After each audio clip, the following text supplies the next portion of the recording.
from the team at Streamline Publishing, publishers of Fine Art Connoisseur, Plein Air Magazine, and weekly newsletters Fine Art Today, Realism Today, Plein Air Today, and American Watercolor, and events, the Plein Air Convention and the Figurative Art Convention. We offer over 400 different art instruction tutorials and ultra high-quality video by the world's leading artists.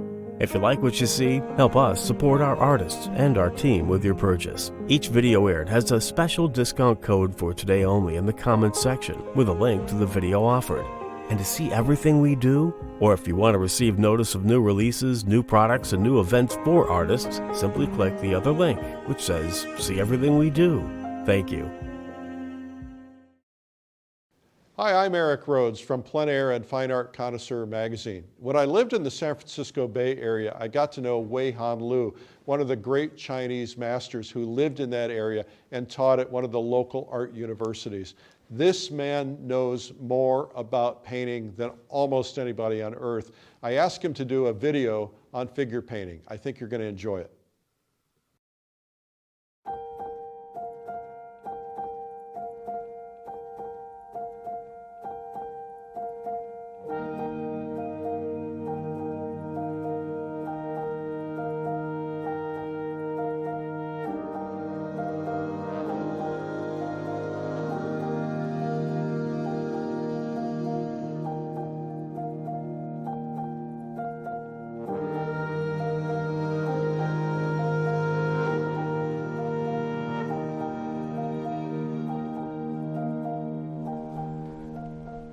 Good morning. So today I'm going to choose any, is the order study what I have done before. And finally, I think I make, the final decision. And I'm going to take this one, choose this one for the 2 days post painting. And the idea, just want to tell you that why I picked this one, because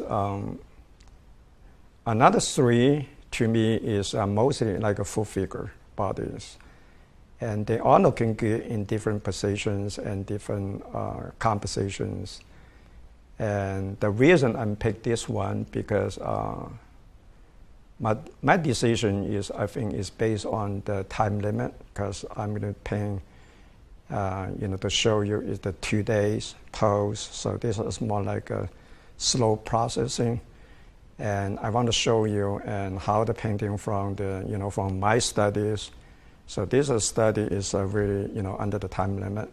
So I want to use this study as the feelings, but I want to show you how to use the 2 days, the time wisely, and slow down and use step by step, and from the initial drawings and goes to blocking and to the color temperatures, and then to the goes to the paint applications. So all those kind of decision making and combined with the technique and the approach.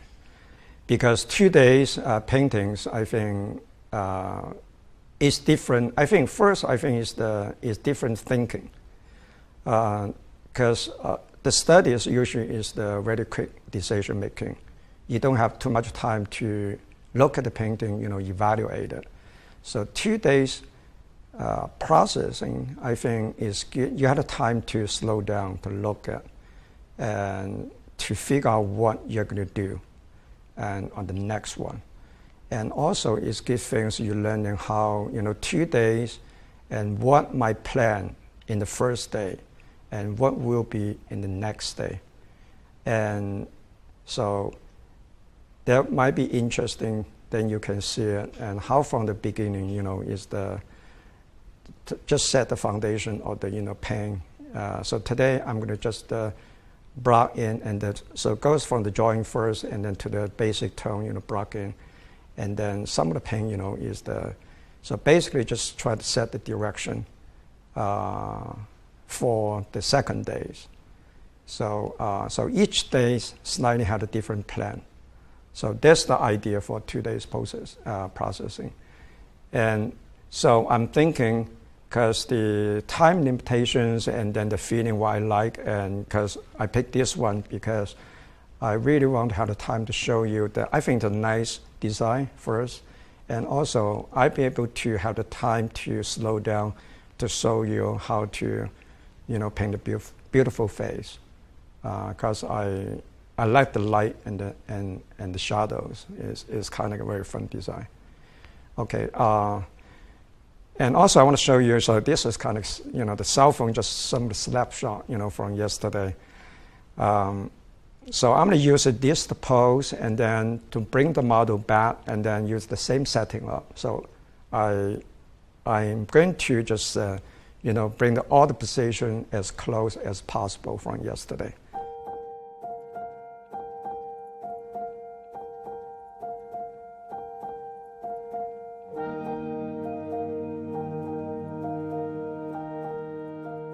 Now I think the pose has been setting up again.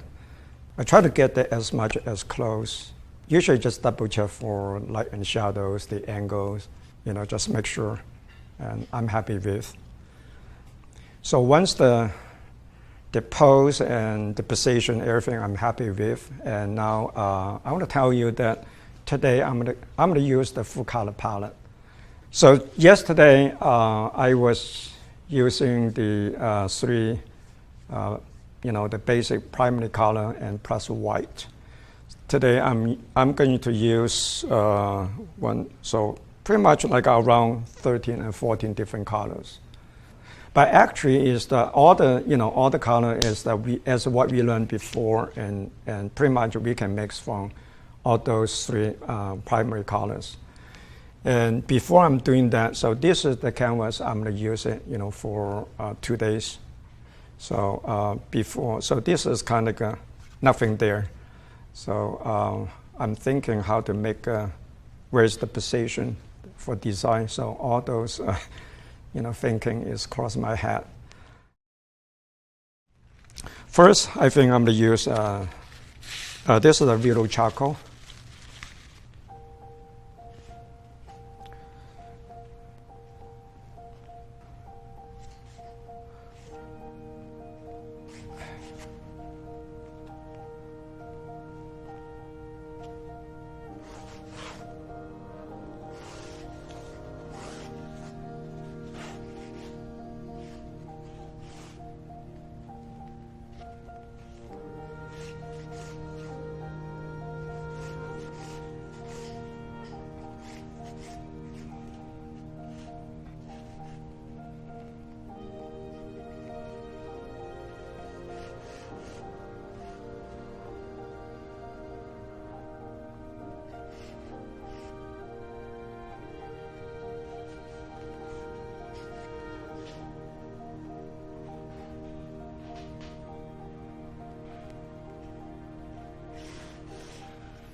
So I'm thinking the place, how the such like a size of the head, and so if I'm going to include the hands, so where is the position?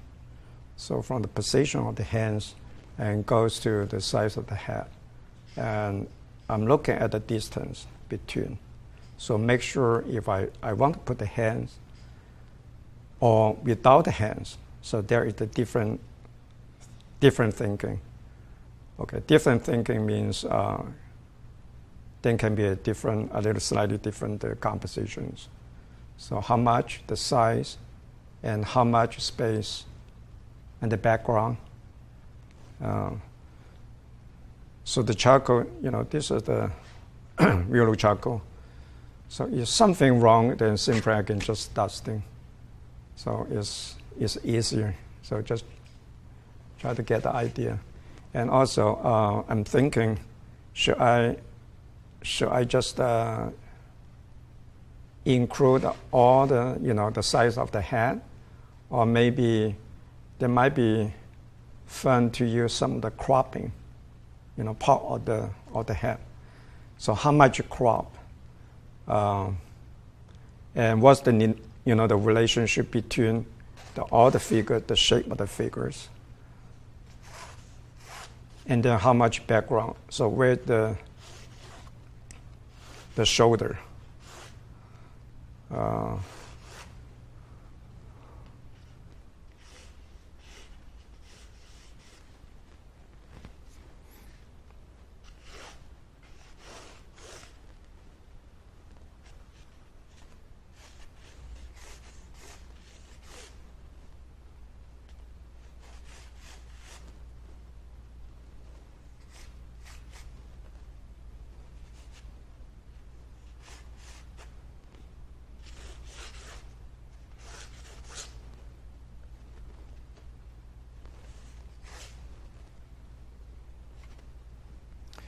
So I'm finding the basic kind of very geometry shapes. I don't look at any specific small shapes, but rather than see what size there might be. I think the size is really important to make sure it's the right. So everything they have related.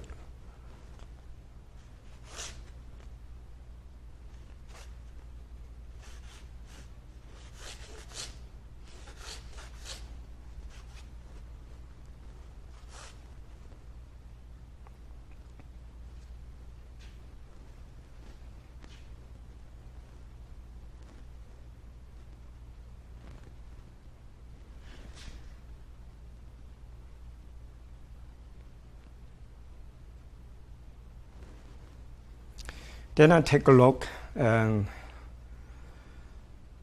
should I slightly to move the head in a position of the head a little bit to the left?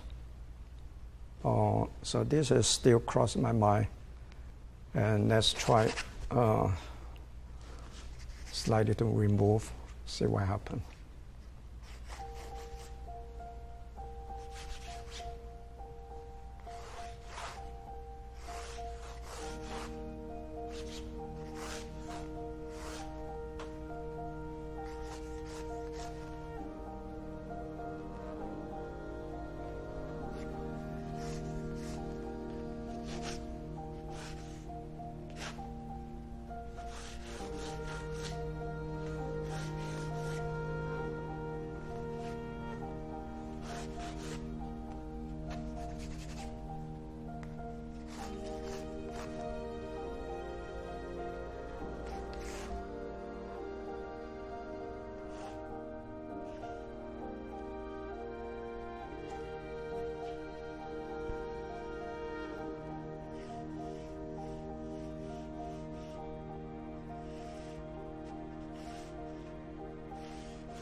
So now I think I'm going to slightly change, see how the vertical I go in. So there's another options.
I think about the most important, I think, is the design. In terms of the light and the shadows, the textures. And the reason I'm choosing on this one, because this is one of the 4 I have done from the studies. And what I like this one, first, I like, how the face and the hand. I think that's the very simple reasons, and I think it's good design. That's why I chose this one.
each breaks, I think once I come back, the eye is fresh.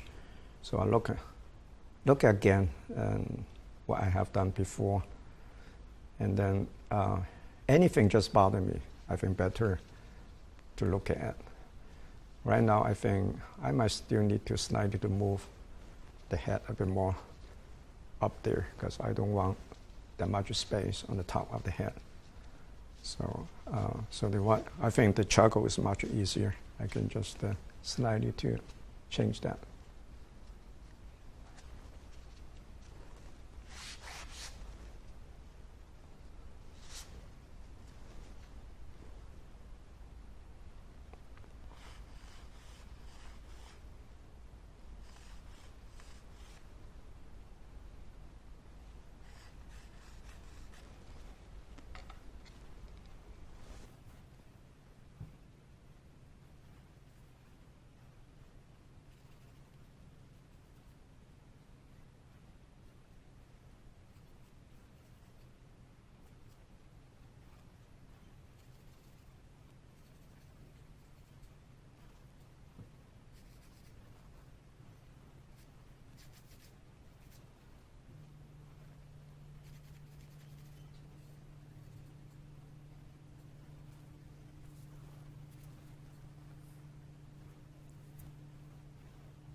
My attention is always to, I think, the angle.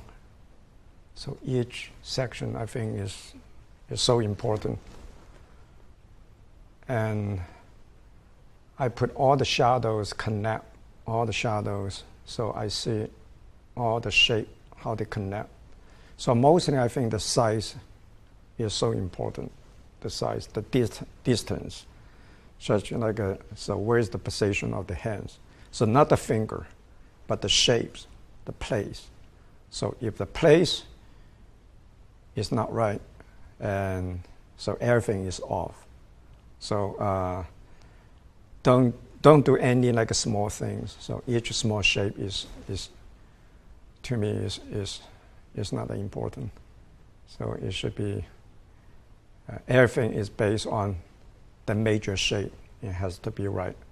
So each one position, size of the chest, where's the waist, where's the elbow, from the elbow to the hands, so the distance. So always pay attention to look at that. So the time what I spend actually is not due, I don't draw too much on any small shapes, and always taking care the major things. So make sure all the major shapes has to be in the right place. So before continue to develop the small shapes. So my attention, I see this is the shadows. So I see the shadows of the from here, and then how the shadow connect to the shadow on the body. But I look at the light. So how much light, how much in the shadows. So always taking care where is the angle of the shoulder. Because the small things always can change. So this, because it's the live figure, it's not the still life. So you cannot ask, everything has to be precise. So as long as the major shape is right. So the small things you just just let go. So because small things like a folds of the skirt, and so something maybe even though the hair, the position of the hair each time is slightly different. So you just you have to keep more. So later you can make adjust, just adjust wherever you think is good. But the major shape is the priority. Always pay attention, have to taken care. So same as like I kind of back and forth a couple of times to replace I knows everything. So I don't pay attention on any particular detail, but make sure, each shadows, because the eye is turning. So make sure the size. So this is because the nose bridge is kind of slightly have to overlap another side of the eye. So the eye is turning smaller, bigger. And so check for the triangle.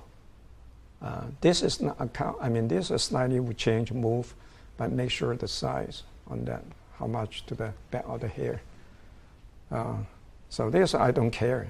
This from time to time, always can change. So I wait just the last when I painting, is by the time I think is good, I just do it.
So make sure the arm, because this is overlapping, but make sure where is the behind it.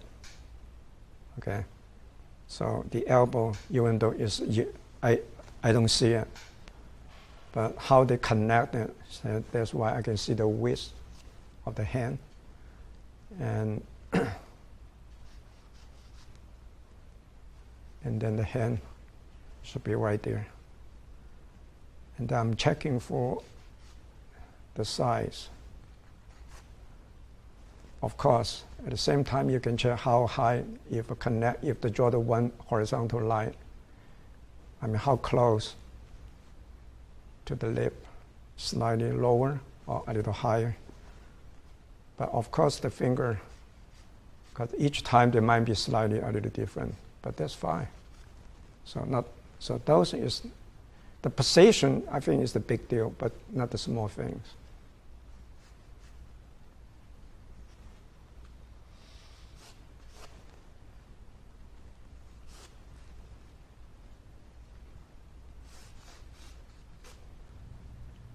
So any small things, I just leave it for the, when during the painting processing.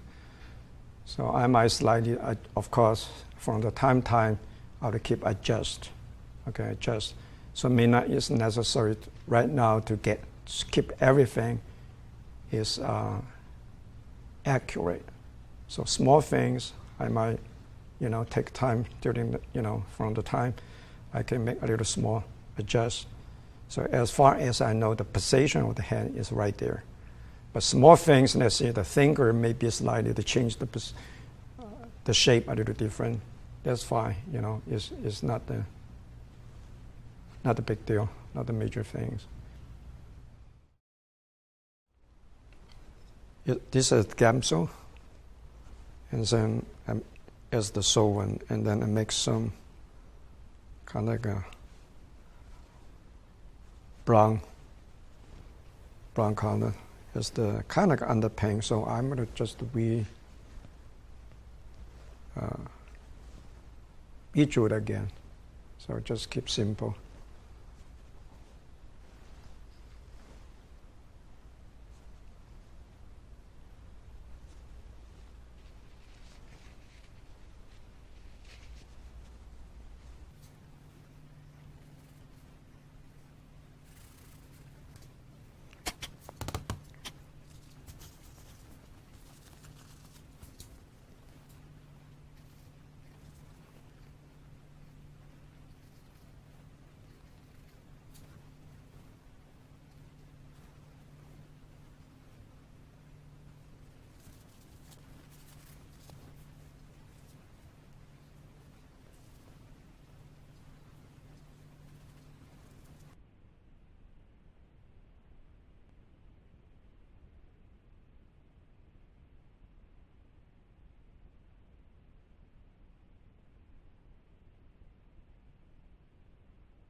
So I'm using just the very simple, just gamso, and then mix a little brown.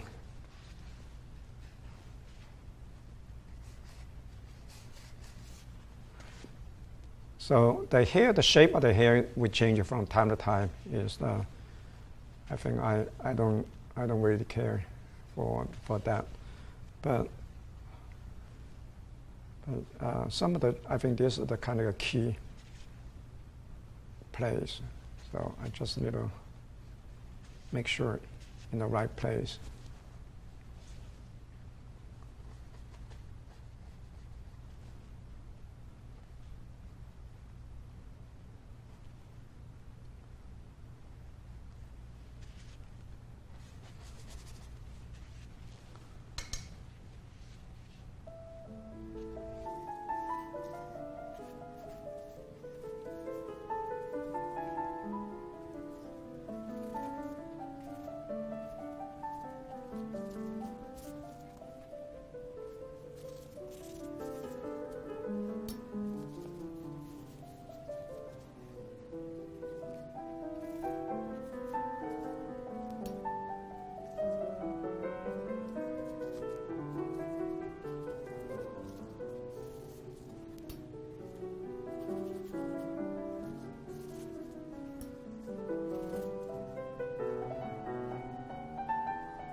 going to mix the color and then block in time of the, I think the background, the hair, the background, and then the skin tone, the shadow, and the light.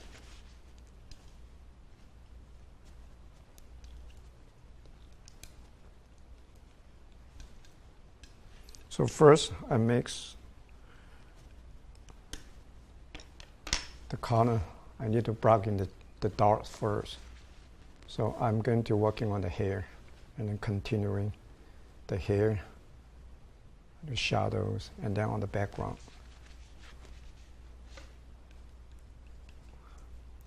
I like to use the palette knife to mix, because I can mix more paint on the palette.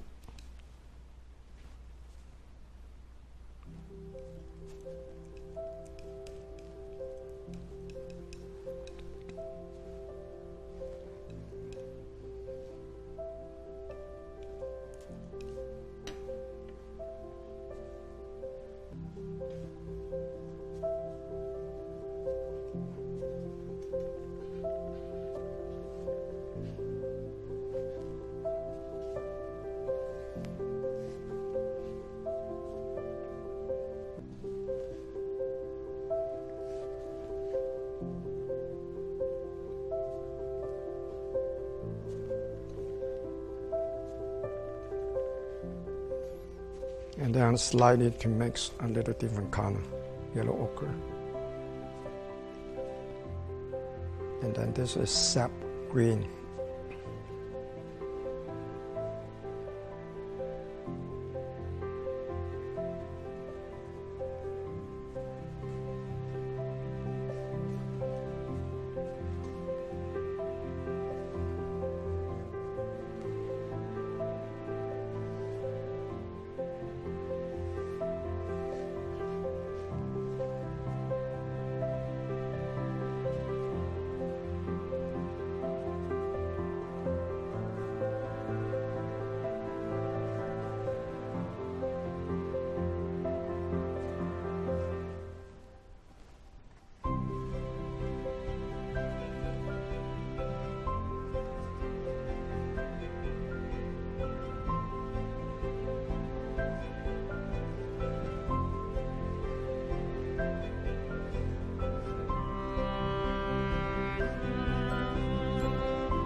Then I mix kind of a little, this is the violet, so a little kind of purple.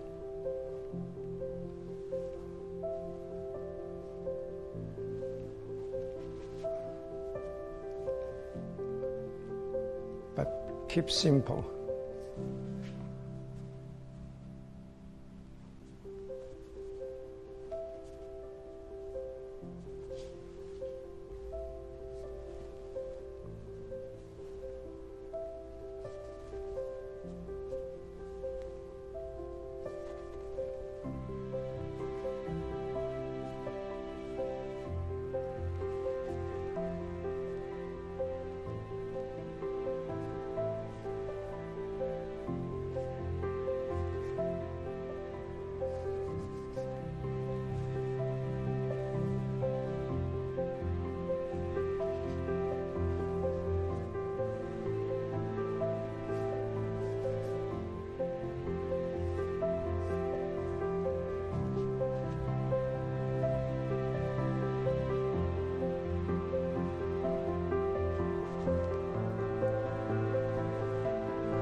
So right now I'm continue working on.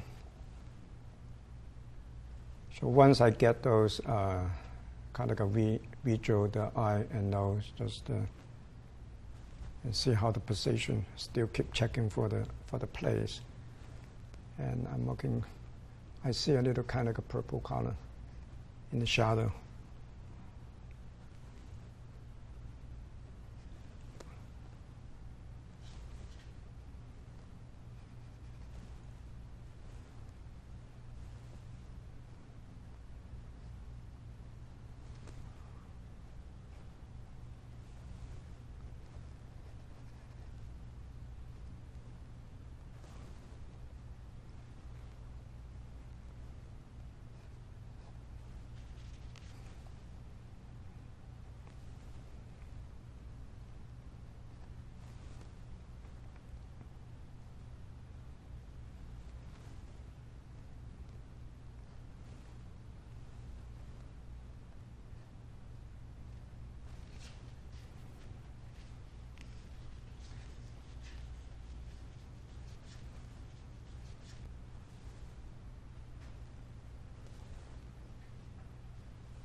So from time to time, when I mix color, so some of the I used a little. This is the sap green viridian, and then I mix and put aside. And this is kind of a red and the purple.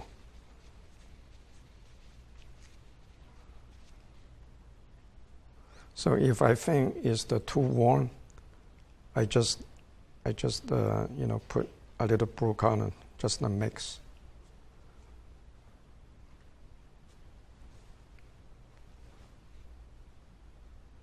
To cool it down.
I'm not really paying attention right on the edge on here, but I want to see how between the light and the shadows.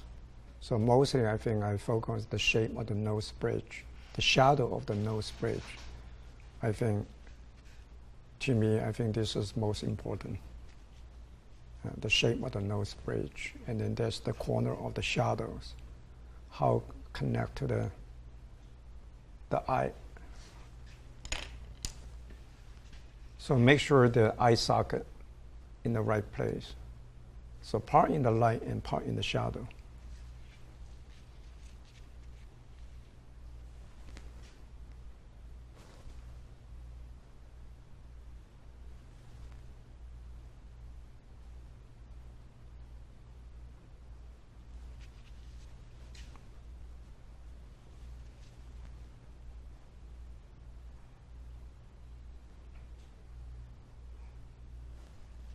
So as far as I know the place, because now I'm not really, I want to just keep simple because I know the hand should be right there.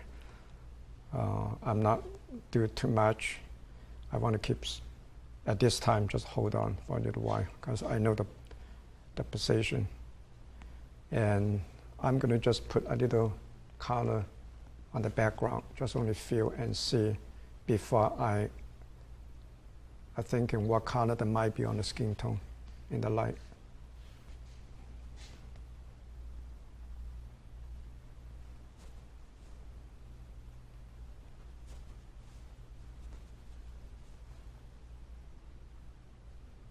I use some of those.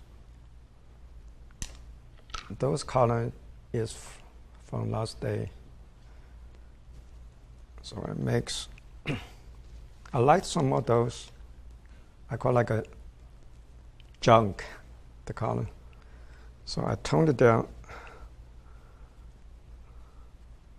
for the green color.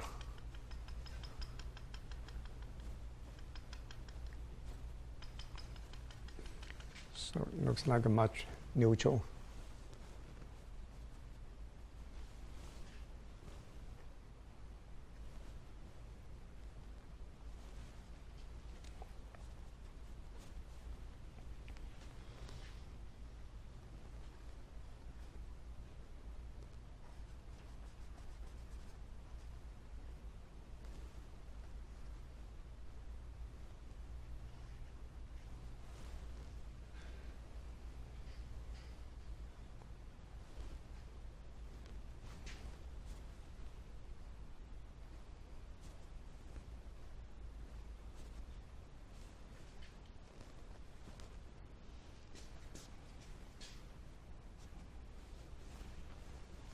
So I slightly to change, even though the background is kind of like something like a kind of greener, a little cool color.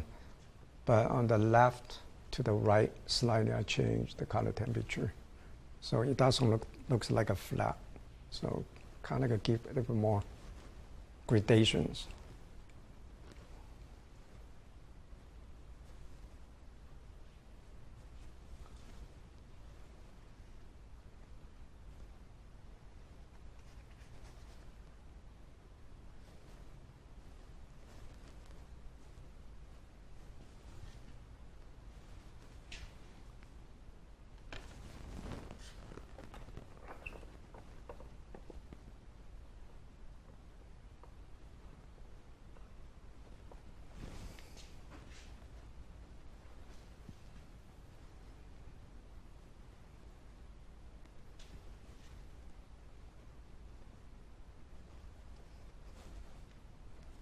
So how to judge the color temperature? Usually I think when you look at, if your eye is stay more than a few seconds, sometimes I think it's kind of confused. Let's say, for example, if you look at the shadows, and your first second, so you might see kind of a little purple. Then you more look at, you may, have to feel, oh, maybe a little, another, different colors, or greener, or something. Do not just, if you paint the shadow on the nose, for example. Don't just only look at the shadow on the nose, but look at in the light. So compare and look at in the background. So they all connect, they're all related. So the color temperature, I think, is a more relationship. They don't have the exactly like a watercolor. They don't have any formula, I would say. So it's hard to just only say, oh, there's the skin tone or something else. And it really depends what the color in the background and what the color next to it. So I think is the best is to keep very fresh your eye and screening. If you 1 second you look at the shadows and look at in the light, and then keep your fresh impressions. If you think to you the first second may be kind of purple, so I would say I just push a little bit more, and then see how between these two. Okay, so I think it helps to make a right decision. If the color is not right, then of course you always can go back to to adjust. So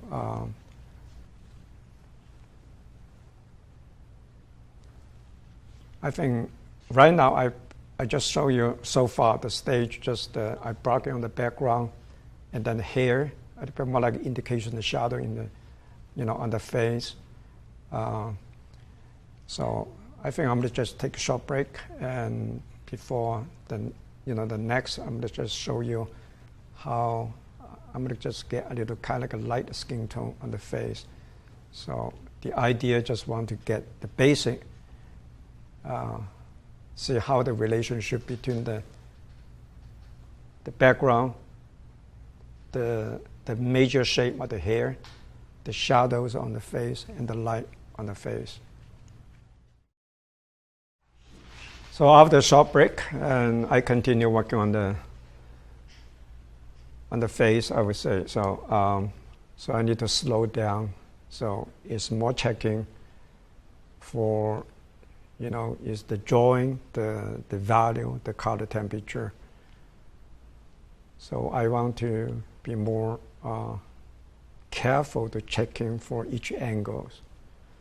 So first, I think I need to get a bit more the value and the color, on the hair.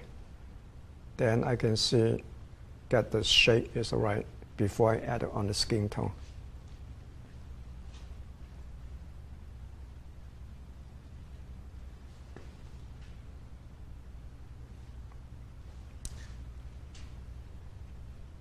Would you slightly to turn a little bit more?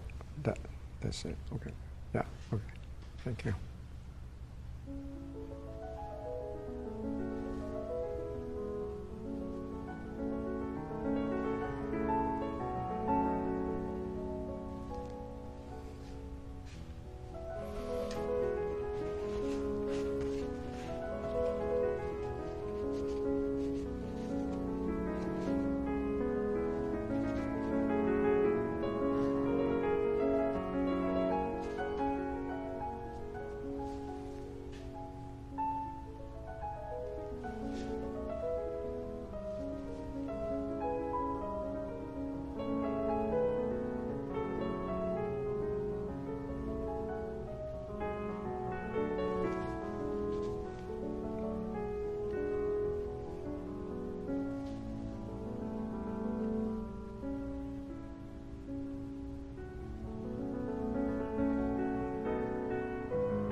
So right now I'm continue working on, I start from the halftone, so between the light and the shadows.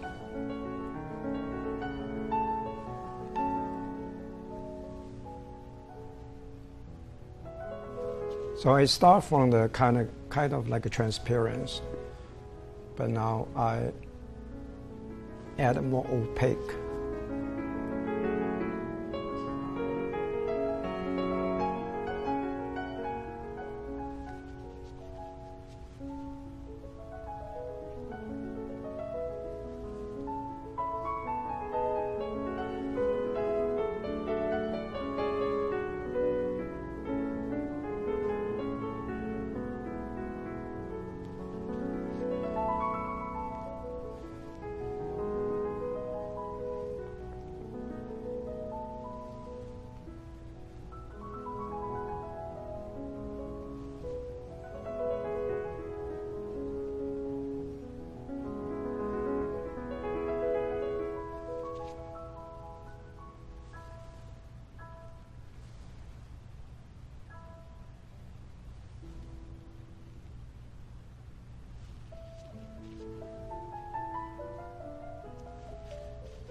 So I always look at how between the light and the halftone and the shadows.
So I'm going to add the eye later.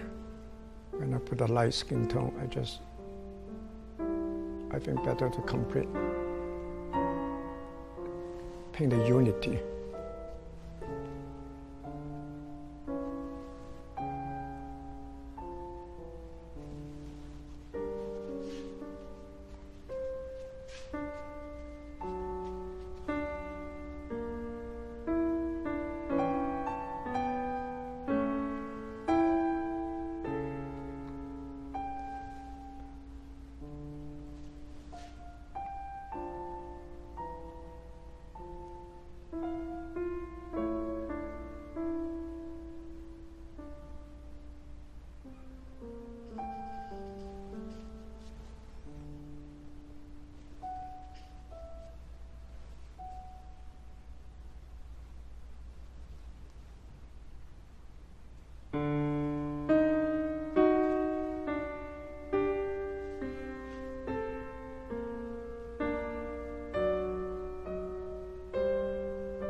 So checking for drawing the angles. Since the light is kind of the light is goes below, so the light, the highlight, the halftone, and this slightly a little different. But right now, I think I just get the basic skin tone first, and before I continue to working on more small things. So that's my plan, because today I need to get all those basic color.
the same time, I like to use, so I use the palette knife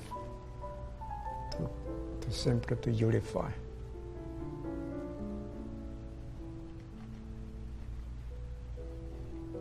So the halftone.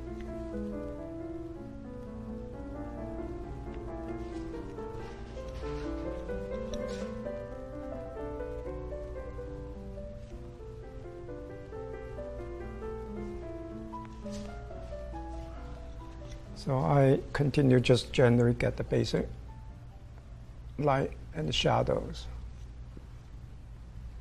So I will wait until I get the the basic form is right there, and then that would be easier for me, so I can add the lips and the mouth later. So before I continue working on that, and some of the paint on my palette, I think I need to just clean up a little bit. So when I clean up, I just put those colors put aside of the palette. Then I can use it from time to time.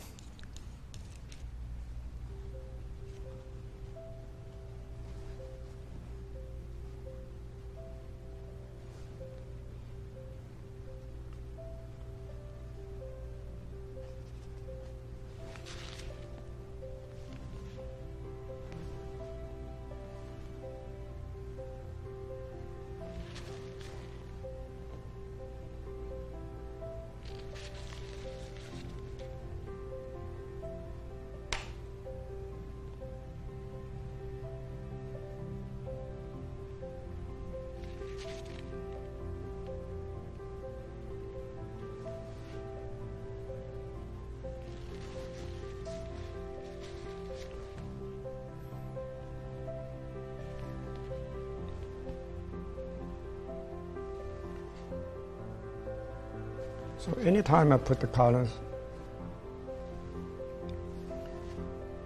and then look again, see how much light, how much dark.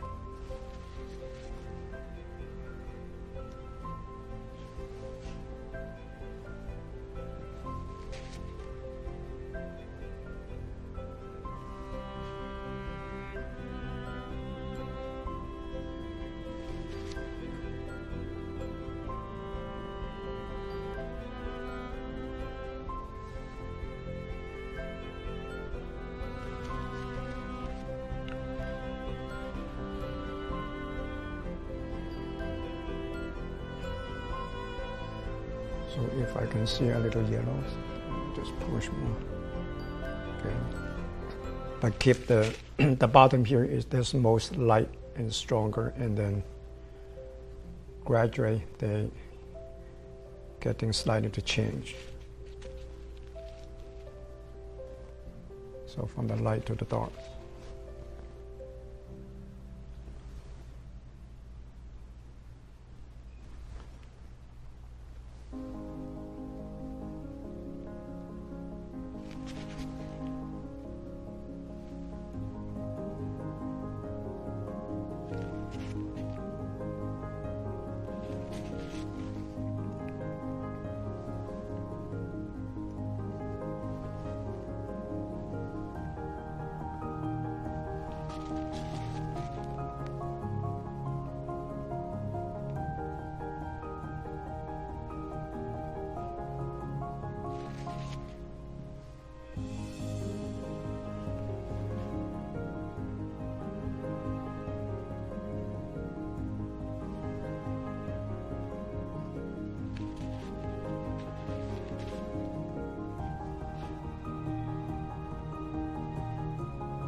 When I paint the color, at the same time, from time to time, I adjust the drawing at the same time.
So right now I'm continue work on the neck, just move down.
So what I have been working on it is mostly is on the face. I think I got the basic skin tone, light and shadows, and then the basic form. Small things I think I'm just leave it for tomorrow. So on that, so I use this is I kind of set the basic. That's what I wanted. So that's kind of an interesting part. So I use it as the standard comparison and see how much and the background color. So today, I still had several sections. So I'm just, after the short break, I'm gonna continue to show you how to block in all those shadows, and then I might go back, to continue to block in on the background. And then some of the shape right here, the shadows.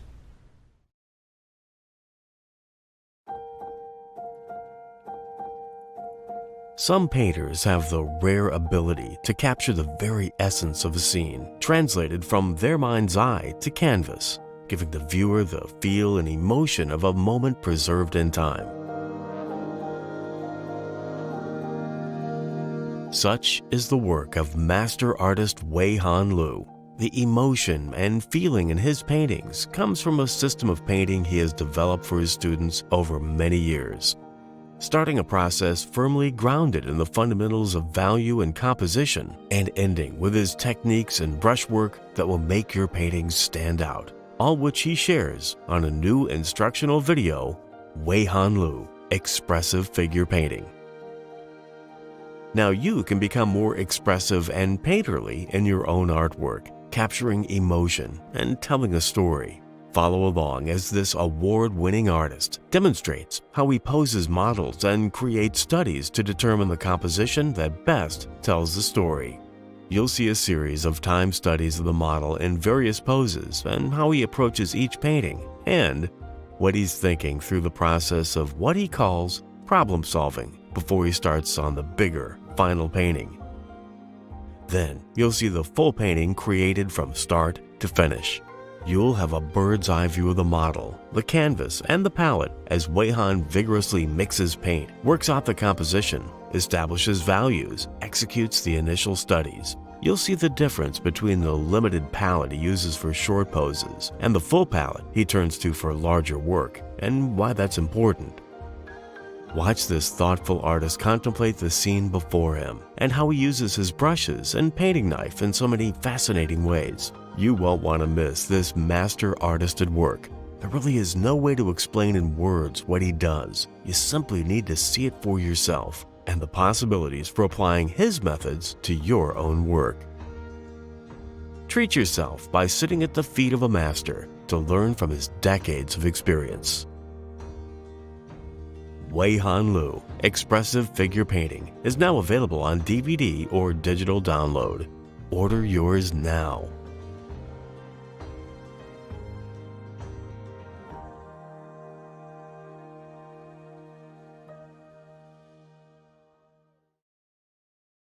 Well, that was Expressive Figure Painting with Huihan Liu, and you can learn more about that at lilyartvideo.com. He's such a sweet man, such a great guy.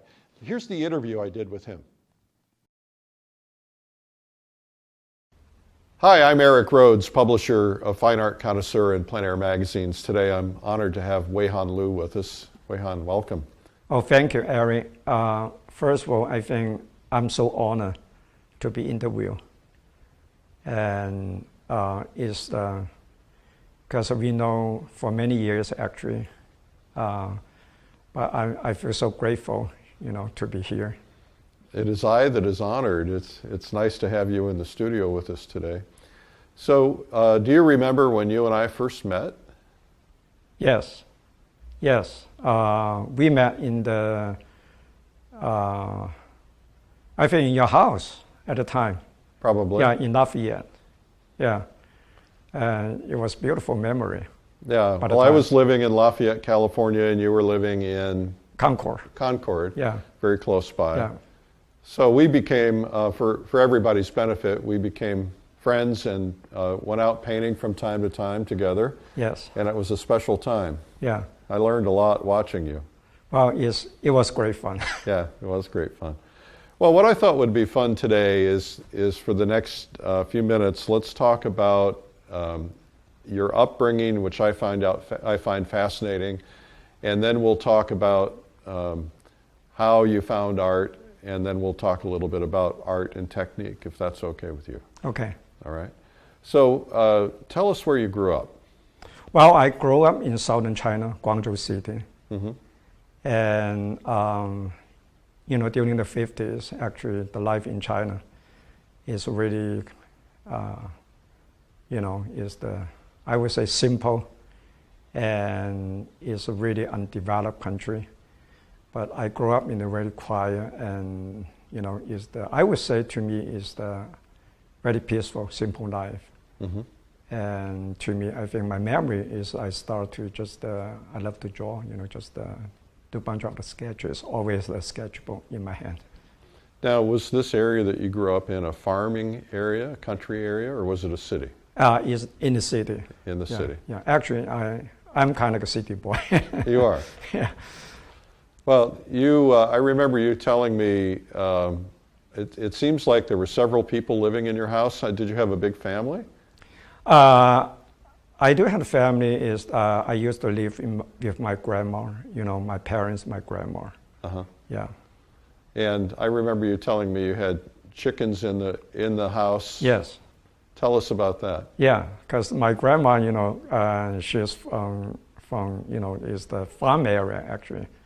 Yeah, from countryside, and then moved to the city because my father and he was the teacher, in the States. So we all lived in the same family, small house, but and my grandma loved to just raise the chicken, and because chicken at the time in China is really really hard demanding, because we cannot buy any, in the market is a really shortage, and so my grandma is a raise,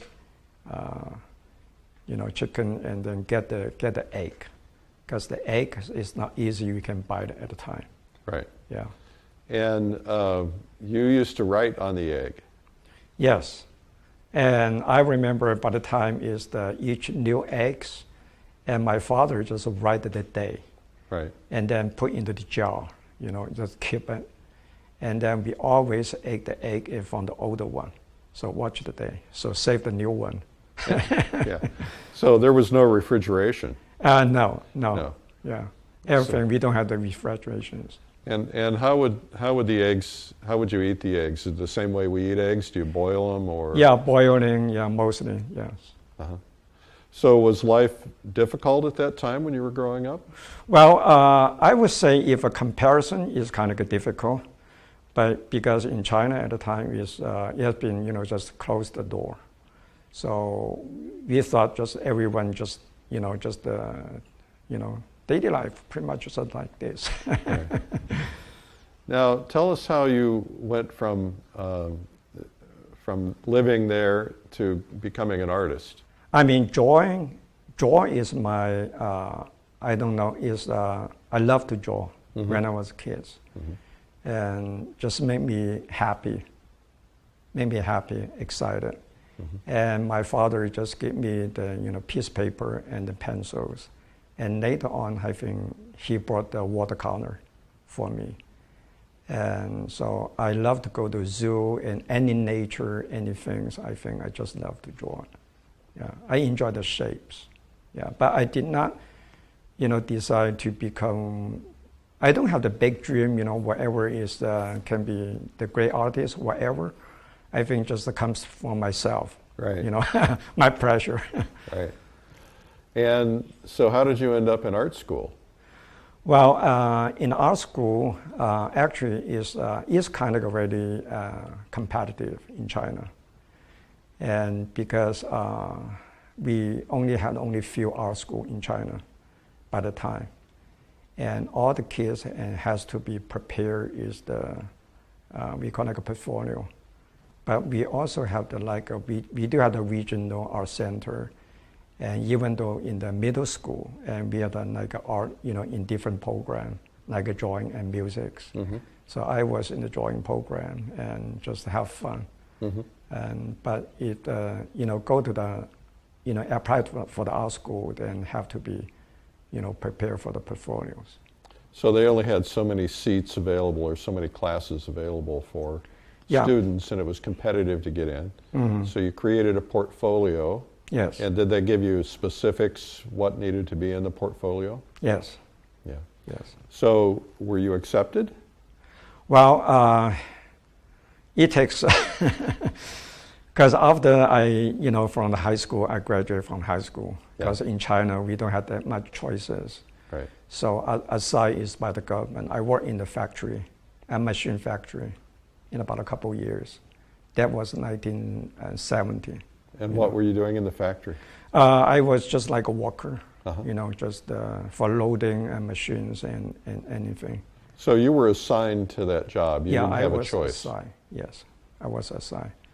But later, and that time is still 1970, and then I heard that because during the Cultural Revolution, actually all the art schools they closed. But later they like an open policy to accept the applications, but still, I would say still very difficult, because by the time they really, the priority, the thinking is so each applicant is not just determined is by how much good of your skill, but also they have to determine is what's your family, we call like a family background checking, like a political. This is more like a political issues. Right. So then I was kind of in the trouble because my family background is not that much, favor. Well, if I remember correctly, your father was a little bit of a radical? Yeah, my father actually, my father is a very decent man, and then is the teacher. And because he taught in the Christian school before liberation in China. So somehow the background is we kind of got a little family trouble history. So that was someone who was Christian at the time was frowned upon in China. Yeah, in China at the time, and it's not the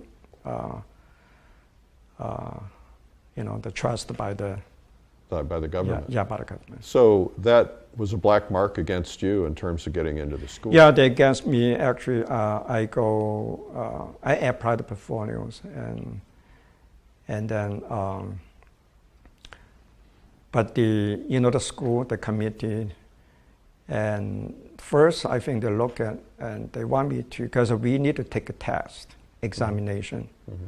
So the test is I think is about 3 days in, for like a drawing, the title of the creation. They give the title, name the title, and then you're just thinking about the compositions, how the, for, so something like the assignment. So they wanted to make sure that what was in your portfolio you could actually do. Right, yeah.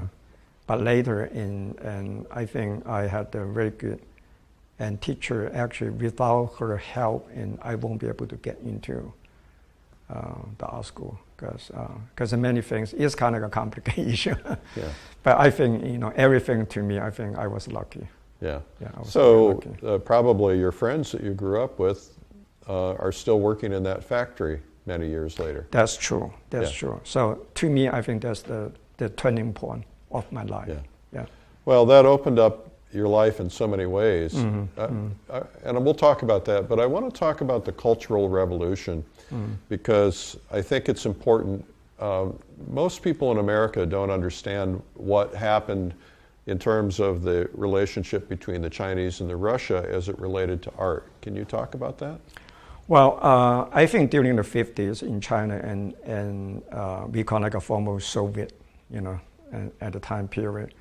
And I think China and the Russia have done a lot the culture exchange program. Mm-hmm.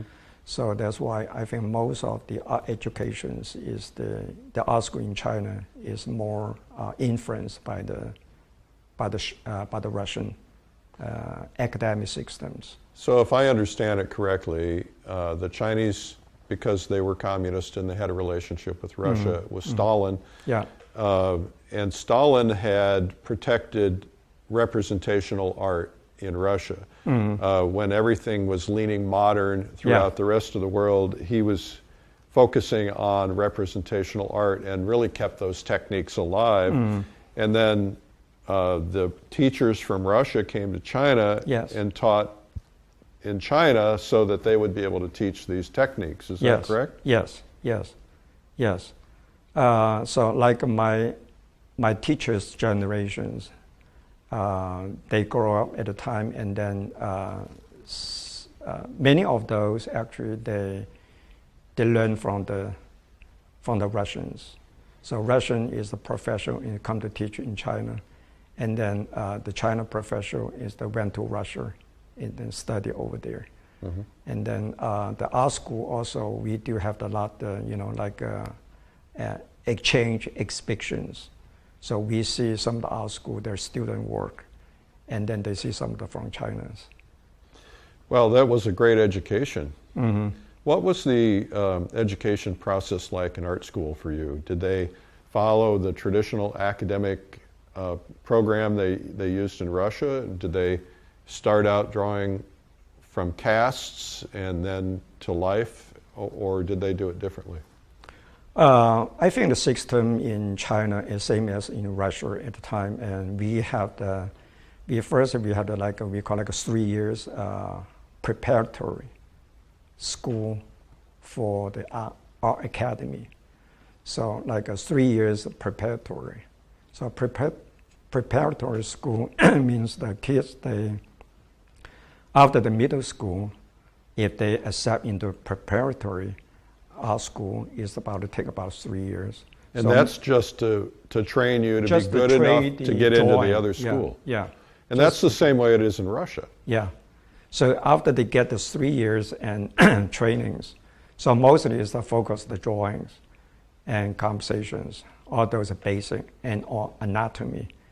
Then later they can apply, if they accept, and then they can continue to study another 4 years in academy. And so you made it all the way through? But that was in the, before Cultural Revolution and after Cultural Revolution. So it didn't change. But now they still continue pretty much the same system. Yeah. Yeah. So the training in China right now, is it being influenced by modernism, or is it still very traditional? I would say in general, in China, somehow they got the more loose, more modern. Mm-hmm. Yeah, more modern. And the education, of course, they still have the, stress the foundation drawing. And but the idea, the concept, that can be a bit more, they stress the individuals. Right. So when you and I met, you were teaching in San Francisco. Yeah. At, what was the name of the art school? The Academy of Art. The Academy of Art. Now it's become Academy of Art University in San Francisco. Right. Yeah. And you were a professor there. What was the process of training your students? Did you have to follow the Academy of Arts process, or did you implement your own with your students? Well, because I come as to further my graduate school studies in San Francisco, because I was the teacher in China, and then but I furthered my study in San Francisco, the academy at the time. But after, actually my major is illustrations. Illustrations. Uh-huh. What I like is because when I come at the time in academy, they're more modern, in the fire department. So to me, because my interest, I love the illustration, and because American illustrator had they got the good foundations and mm-hmm. all the, and technical painting skills. And I think I learned a lot from there. But after I graduate in a couple of years, I think the academy actually, they changed the direction. It become more representational, more traditional way. And at the academy, I think one of the director in the academy is the Craig Nelson. Mm-hmm. Yeah. And Bill Mong, actually, they become the director, co-director in FIR. Right. And then I think that one day, because there's just long story make short. Because before that, after graduate, I've been working for the storyboard, for about 3 years. Uh-huh. Yeah. But later, so when I applied, and I think I had an interview with the in fire department in the academy. And Craig and Bill, they look at my portfolio, and then they're happy, So I was lucky that I got a teaching job over there. So that immigration from China to America was pretty difficult at the time, wasn't it? Yeah, very, very difficult. So yeah. I was lucky because when I worked in the Storyboard Express in about 3 years. So actually, I did not that. Is to, how to say, because the company, they want me to ask me if I would like to stay, keep working on it, because the storyboard is kind of very demanding job. Mm-hmm. But the company is actually, because I don't have the idea, because I learned a lot actually is, because I'm from China, I don't have the much more, knowing about the pop culture in Americans, actually. Right. But the storyboard is that they relate to the advertising, the really American culture. So then I work for my portfolio, because my company had the rep, is that they present the portfolio, because we had a studio artist. Right. Yeah, and then the advertising agency director, they like my portfolio and keep me busy. And that's why the company asked me to stay. And so at the time, of course, I love here, and then because it's a free, and my family and then my son also in here. So that's why the company is helping me to. So your son was born in America? Yeah, no, my son is born in China. Oh, okay. Yeah, but when he came, he was about 2 years old. I see.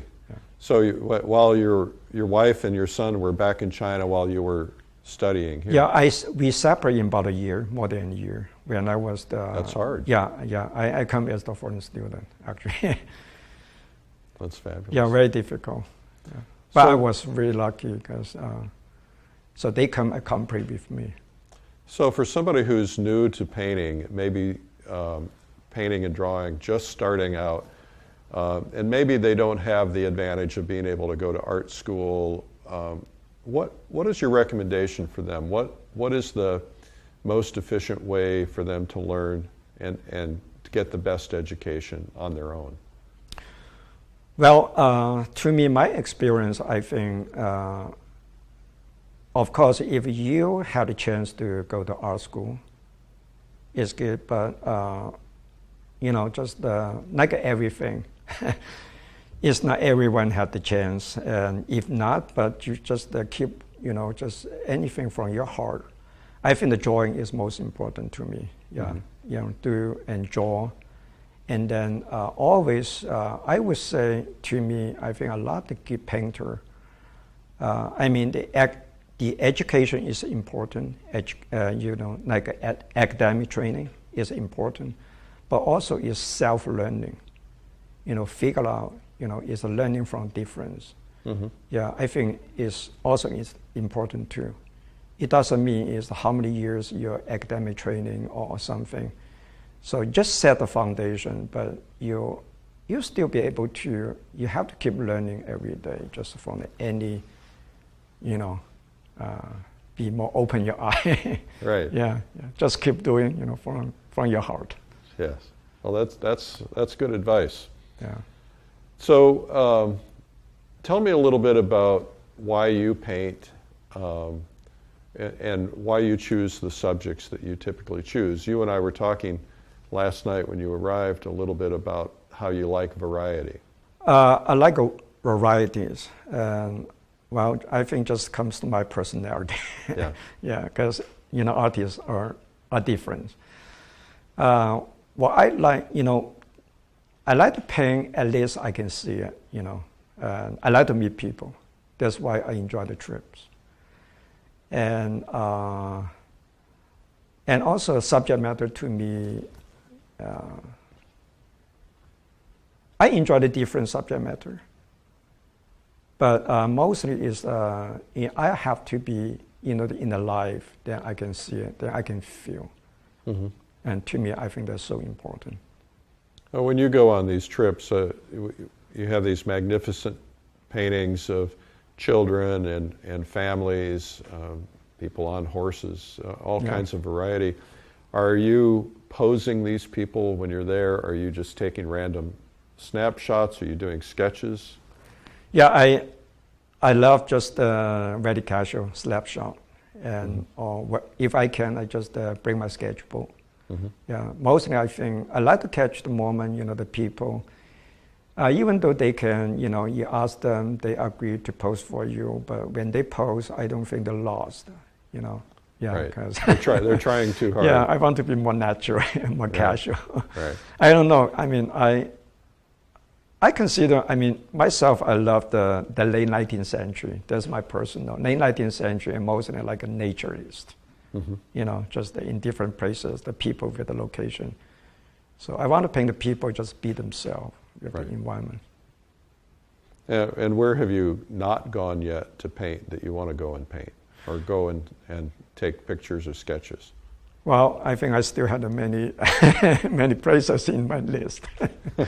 Yeah, but I think this year I will be going to another Tibetan region with American artists, friends, in September. Is that hard? Is it difficult to travel in Tibet? It's difficult if in the Tibetan region. Yeah, you got to have to apply the special visa and permit. And do you have to have a translator, or do they speak Mandarin? They speak Mandarin, but what I like, because when I design, the trips it's not just like a tourist trips. I want to be more culturally. You want to get integrated into... Yeah, integrate to explore their local culture. So usually I give them my itinerary, the different small town and different places. So I think that's fun part. I had a chance to. And then you just walk around and meet people and. Yeah, just the regular people, just meet the people. Oh, how wonderful! Yeah. Well, that sounds fascinating. I'd love to go with you one time. Yeah, sure. You also do a lot of plein air painting. I do. Because I don't know. I like to from time to time take a little balance. Mm-hmm. Mm-hmm. I do studio paintings, but also I do plein air. Because the plein air it helps you to have the fresh eye. Because I cannot just, if I do the studio painting, of course, sometimes some of the paintings, if they're complicated, large paintings, I take a while, it takes time. Yes. And I may not be able to just, to get the fresh eye. So if I feel bored, then I might just, plein air, and then I go back, then I had a better idea. Well, when you're painting outdoors, you're in a little bit of a hurry. You're not doing a studio painting outdoors because your light is changing. Yeah. So you get these fresh brush strokes Right. and the fresh feeling, and you're trying to bring those feelings back to the studio. Yeah, that's so important because when you're in the studio, you have to rely on the photo reference. But you don't want to paint photo reference just for the reference. And but I want the painting it still looks like painting from life. Mm-hmm. So plein air, all those feelings, and always can bring the fresh feelings into the studio painting. Mm-hmm. It's a great way to learn about form. And if I remember correctly, you used to make your students go out and do plein air painting. Yes. Yeah. Because I love, is the be on location. I think I enjoy it because you have you connect with the nature. And also is the kind of a, challenge because it's more quick, decision making because the light and shadow is changed so fast. So what has it been like for you trying to make a living as an artist? Because we hear stories from some artists who struggle. Has it been a struggle for you? What was it like trying to get established so that you could make a living? Obviously you had a teaching income. Mm-hmm. But at some point you left that. Yes. I think that's a good question. I think that's really challenge if the artist for making living is the artist. Of course, you really have to do your best. Is the best work, and you have to set your standard. Right. And be looking around, I always open my mind and then see the good work. Mm-hmm. I think that I always have to be above your hand. Okay, hand technique, I think it comes from practice. So skill and technique is still learning, improving. Right. Yeah, no matter how many years. But I just always keep, is open-minded, be open-minded. And then of course, is the never stop to learn, paint from nature, wherever you can. Mm-hmm. And then enter some of the shows, I would say, save best work. Yeah, of course, you got to understand because, as what you said, it's difficult because don't be afraid to fail because show is, is the, if you show, up to the competition, whatever any shows is the,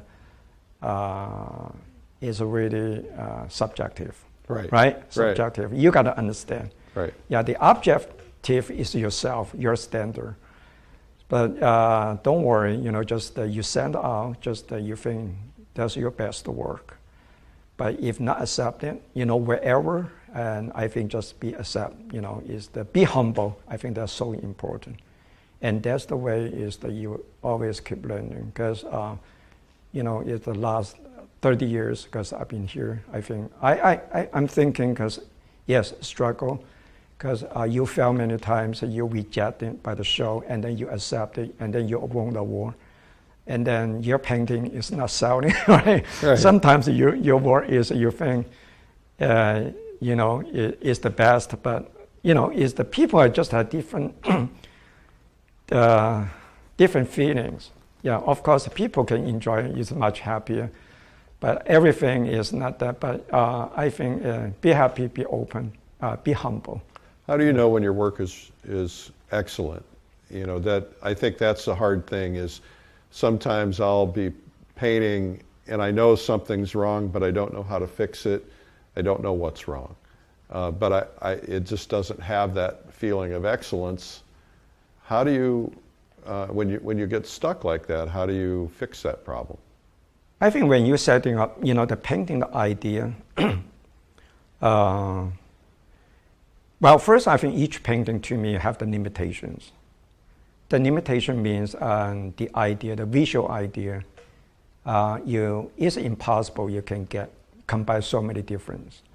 Because when you decide the idea for this painting, let's say if the painting is more just, on the face, for example. Right. Okay, so it can be the idea kind of like a portraiture. Okay, if this like this, that's what you focus. Mm-hmm. And then that may be the idea. And then you design, and then the color and everything have to relate to the idea. Right, everything has to support the idea. Yeah, have to support the idea. But if the figure gives you the feeling, you want to paint more mood and atmosphere instead of just only the face. Or the likeness if the likeness is not the main issue, then you can figure out that maybe how you can deal with the figure, maybe the gestures and the background and anything. So the worst part to me, I think, during the time I feel frustrated, and because when I set the idea is the primary idea, and let's see if I want to do kind of like a portraiture, for example, simple. And then the middle of the painting, why I just change it? I mean, add something. I mean, you can try it, you can explore. But many ideas, if they put together, sometimes I think we confuse. Mm-hmm. And the painting, to me, I think is not working. Make sure the idea is clear. Do you have any advice on composition? Do you have a particular rules that you follow, or do you just kind of make it up every time? Well, to me, I don't have any rules. Yeah, I want to see any options. Yeah, I always want to try if there are any options. Yeah, usually I do a lot of, different, like a thumbnail sketch, just a very abstract, simple design.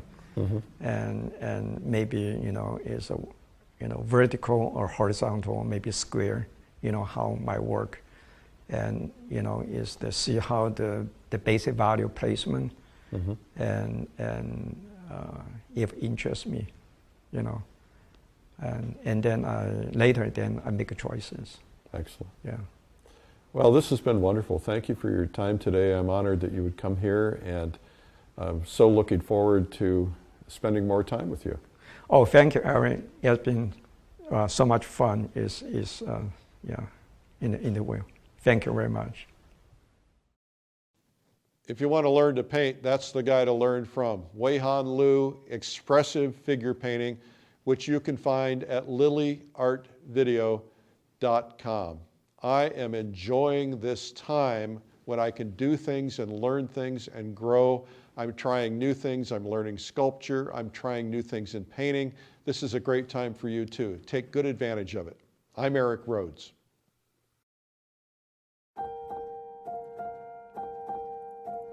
Some painters have the rare ability to capture the very essence of a scene, translated from their mind's eye to canvas, giving the viewer the feel and emotion of a moment preserved in time.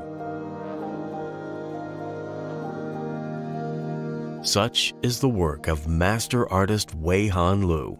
The emotion and feeling in his paintings comes from a system of painting he has developed for his students over many years, starting a process firmly grounded in the fundamentals of value and composition, and ending with his techniques and brushwork that will make your paintings stand out, all which he shares on a new instructional video, Huihan Liu, Expressive Figure Painting. Now you can become more expressive and painterly in your own artwork, capturing emotion and telling a story. Follow along as this award-winning artist demonstrates how he poses models and creates studies to determine the composition that best tells the story. You'll see a series of time studies of the model in various poses and how he approaches each painting, and what he's thinking through the process of what he calls problem solving before he starts on the bigger, final painting. Then you'll see the full painting created from start to finish. You'll have a bird's eye view of the model, the canvas, and the palette as Huihan vigorously mixes paint, works out the composition, establishes values, executes the initial studies. You'll see the difference between the limited palette he uses for short poses and the full palette he turns to for larger work, and why that's important. Watch this thoughtful artist contemplate the scene before him and how he uses his brushes and painting knife in so many fascinating ways. You won't want to miss this master artist at work. There really is no way to explain in words what he does. You simply need to see it for yourself and the possibilities for applying his methods to your own work. Treat yourself by sitting at the feet of a master to learn from his decades of experience. Huihan Liu, Expressive Figure Painting, is now available on DVD or digital download. Order yours now.